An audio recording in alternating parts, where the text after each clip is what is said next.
Hey guys, it's Matthew here once again, and today I want to show you a video on the follow-up character for the Flashback Incursion League that I've chosen to play. So I started off with Charge Dash Berserker, just got me nice and established, pretty cheap, can get into maps very easily, and I followed it up with a Rain of Arrows Deadeye. This time around, pure cold-based damage with a shaped bow that basically just has a little bit of attack speed, crit, cold damage, and the double damage mod. Crafted that myself, and I wanted to go lightning damage primarily with the Tempest bow and build that I showed you guys from the Rain of Arrows Doomfletch character as an alternative, but the impulses for that build is pretty damn expensive in this race, in this little league, so I shied away from that and just built a pretty plain cold damage bow character, and I really did want to play Rain of Arrows again because I absolutely loved it, so this time around just pure cold and Rain of Arrows and Deadeye once again, because Raider I really tried to justify, and I think it can be competitive, but purely put, the blink arrow cooldown recovery is just way too good to give up on. While damage and speed I could get up to around the same pace with Raider compared to Deadeye, I couldn't really replace that blink arrow cooldown recovery speed. Had to do the Deadeye once again, so here we are. Now you can see there's a lot of green balls shooting everywhere, and that is the first time I'm ever using the Light Poacher helmet. These days it's not too overpowered in what it does, and I really was opposed to the kind of clear speed meta it enforced, but at this point I'm using it because it had a nice helmet chart for me and because I want the abyssal sockets, so I have 2 additional abyssal sockets there for pure cold damage and all of those green projectiles it shoots out. For me personally, just give power charge on crit for some extra clear speed. So I have power charge on crit and faster projectiles attached to my Light Poacher helm. I have 2 abyssal sockets with cold damage and a little bit of life, and I'm trying to stack all of my cold damage from a couple of abyssal jewels, as well as the added cold damage gem, and then a bit from jewelry and gear wherever I can get it. It's a pretty simple character. It's only a 5 link at this stage. It's really not too expensive.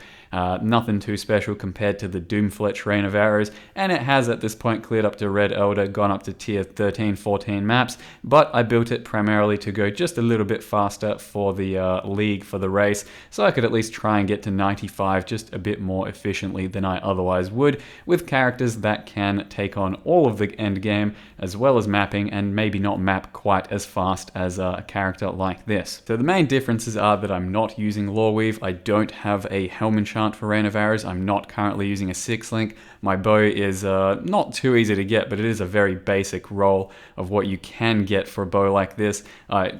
The beginning bow that I was using cost about 1 chaos. It was actually 1 chaos with just a double damage mod and some attack speed and then crit, and that was all there was to it. All of the damage is coming from my flat cold and from the passive tree, as well as the abyssal jewels, and just stacking some movement speed, some attack speed, some crit damage, and I've also got a lionized jewel, which are really quite cheap in this league, something like 20C. I got one from Perandus, or Kadiro himself, for 1200 coins, and I haven't used one in a good couple years for a bow character because they're really not necessary, and even looking into it now, it's barely worth using for my character, but I had one, so I decided to use it. You can notice that the single target on this character compared to the Rain of Arrows Doomfletch is quite a bit worse, because the damage is actually very similar for what it does, except I don't have the 6th link and I don't have that helm enchant, so we're missing something like 60% damage compared to the Rain of Arrows Doomfletch.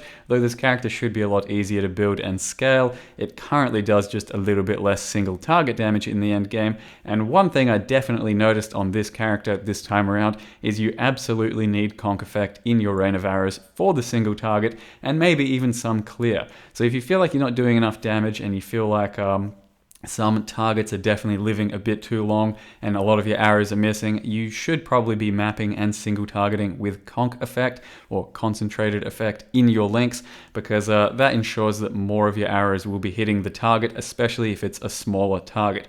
So something like this character, or this Elder, does take a little bit longer with a 5 link and nothing too beastly about your gear, but bow characters always have struggled, just like Wanders as well, in the end game without absurd amounts of gear. It does still handle it fairly respectably because, as you can see, I do stand back at range. I do have a very bow-centered playstyle, a very ranged character, because I'm not running point blank. I am a Deadeye, I am still using fast shot, and all in all, it still ends up being quite a smooth playstyle. Still probably my favorite bow skill at this point, Rain of Arrows. I'm quite happy with how the rework has happened for it, and it has given me a very nice sense of a ranged character once again. So this is the character at this point. He's about level 90. I'll show you what has went into making this character for cold based. It was based around the Ice Shot build for the cold damage and scaling, and just brought up to date with Rain of Arrows these days. So there it is in all its glory, the level 91 Deadeye, lost before race started because wasn't really in the race to begin with. It is based around this type of a bow. It doesn't have to be this bow. A Wind Ripper is actually just a bit more damage, but any sort of bow like this that has a little bit of attack speed, good amount of crit, and then of course the Shaper mod, chance to deal double damage. Crafted this one with alterations myself, just a bit of cold damage, chance to deal double damage, re-good the crit multi, and then you get some crit chance on top of it, and it's a Harbinger base. Now to begin with, I used this exact bow that was actually 1 chaos to buy and then craft the crit on myself. Very similar, really barely a DPS upgrade at all with this bow even, so I spent a bunch of alterations getting nothing basically for damage, just a bit more crit and a little bit more crit multi. The chance to do double damage mod is only 20%, so 1 in 5 means you're going to double damage, and it does make some boss kills a little bit sketchy, a little bit hit or miss, where you either feel really good or just a little bit worse, but overall it does balance out to be quite nice. And like I said, basically we're just going for crit, Ellie, and some attack speed. So a Wind Ripper is actually a bit better, they're just fairly expensive at the moment. We scale our damage through cold damage, so the added cold gem over here is a lot of our damage, and then I have 1 socket Tomb Fists for, you know, they're 1 chaos or something. Managed to corrupt Ellie weakness on pretty early pair of gloves, but you don't have to do that at all. It's very much a luxury and very much not even that good. You could very easily take off Hatred, which, mind you, is about 5% of our damage, not even, and run a Blasphemy Aura instead. Because I have these gloves, I am then running a Hatred just for some free damage, but trust me, these gloves are not necessary. You don't need Ellie weakness on hit. So anyway, you have some cold damage on your jewel, bit of life, you try and get that on all your jewels, so bit of cold damage, bit of life, and same with the jewels in your tree, because actual jewels right now are pretty expensive on the Incursion League. We're talking, you know, bow attack speed, cold damage, crit multi, projectile damage, all of that sort of stuff. It's actually quite hard to come by, but the cold damage stuff, not very expensive, and you can also make your own, which I did for a few of these. And as I mentioned, it's the first time I'm ever using Light Poacher Helm. The Spirit Burst itself doesn't really do any damage for my character. Like I said, it is just there to give a bit of extra power charge on crit. However, if it wasn't there, I'd still use the Light Poacher thanks to the 2 Abyssal Jewels that give me extra cold damage and a bit of life. Otherwise, you can run a Star Conjure. I just grabbed it for the Helm enchant so I could get a little bit more mana unreserved and feel a bit better about my character. Besides that, there's really nothing special. I'll let you look at the gear yourselves. Try and get some elemental damage on attacks, some crit multi, some flat cold damage if you can. It's really quite basic other than that. Now the passive tree is a little bit different than the Doomfletch one because you do grab a few other things like the cold penetration nodes. You can grab point blank if you really enjoy the playstyle of being a bit closer, but I personally like the far shot lifestyle with Rain of Arrows especially.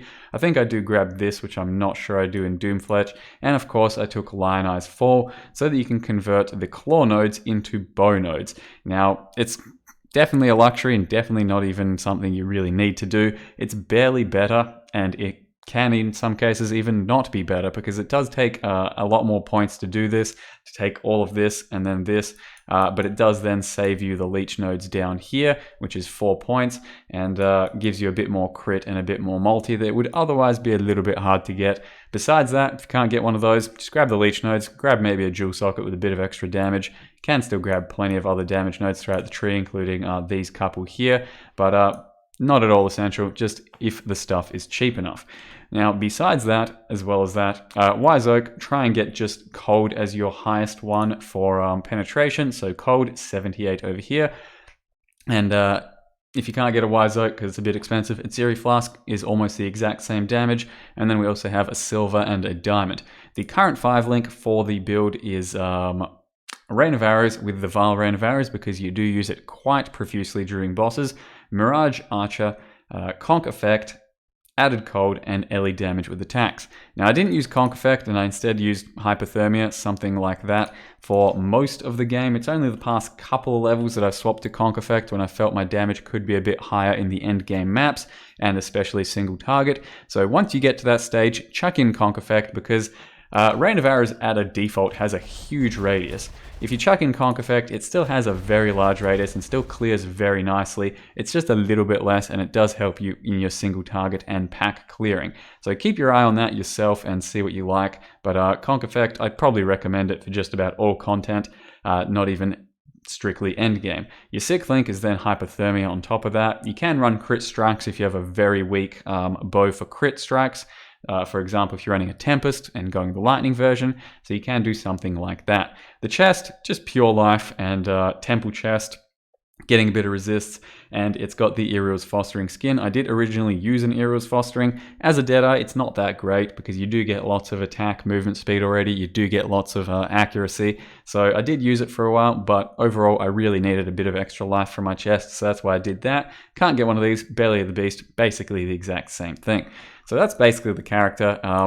Just to sum up, the DPS over here is currently 134,000 against Shaper level targets. If you remember, my Doomfletch character is about 160,000, and that's with a 6th link. If you attach a 6th link to this one, you tick Hypothermia, you're looking at 186,000, so it should be a bit more damage than Doomfletch even, but the difference is that I don't have the 6th link, and I also don't have the Helm Enchant. So the Helm Enchant is rather large if you didn't know. Let's grab one of these, chuck Apply Enchantment, and Rain of I'm Blind. No, I'm not. It wasn't actually on the list. So here it is. Rain of Arrows. You chuck on the 15% chance to fire additional sequence. That is a straight 15% increase. Now, if you multiply that with the 20% chance to deal double damage, it does mean your damage is going to be pretty sketchy. But if you can get that Helm Enchant, if you can get a 6th link, you should have very respectable damage, and you should be able to take on some Uber Eldritch and shit like that. So that's basically the wrap up for the character. You can compare it to the Doomfletch. I think it's a bit easier to gear and a bit easier to build. So keep that in mind if you want to try a Rain of Arrows. Though I think the easiest version should probably be Tempest if the impulses are just a little bit cheaper. Though you don't have to use Impulsor. I just want to because it gives good explosions, and that gives the builds a better feel. So the last thing to mention for this character for the time being is I will be trying to go for level 95, I think, probably at least a few more levels, and then start something else for the fun of it. But the last thing to mention is the micros. So currently wearing an Aerial's Fostering skin transfer over here on the chest. Got a Silken Hood skin transfer, which is just a base level 60 evasion helm. Doesn't do anything special otherwise. Innocence Wings, got yourself an Ivory Arc of Courage, a Forge Weapon effect, Wasteland character effect, Bleach Demon King, Carnage, doesn't really matter, and Innocence. The main combo we're looking at here is just the Aerial's Fostering with the Silken Hood and the Holy Eyes with the Innocence Wings, and just gives you a very nice sort of Assassin's Creed holy type character. So if you're looking for something pretty cheap for those micros, an Aerial's Fostering is kind of expensive for a micro, for a skin transfer, but it definitely looks really cool. The chest itself, it's pretty good. It's probably not worth using in this current meta with the other things available like a Lore Weave or Impulses, but it is what it is. So that's the character, guys. It's just Cold Rain of Arrows. Pretty simple, but very fun. Hope you enjoyed the video. Thank you very much for watching, and see you next time.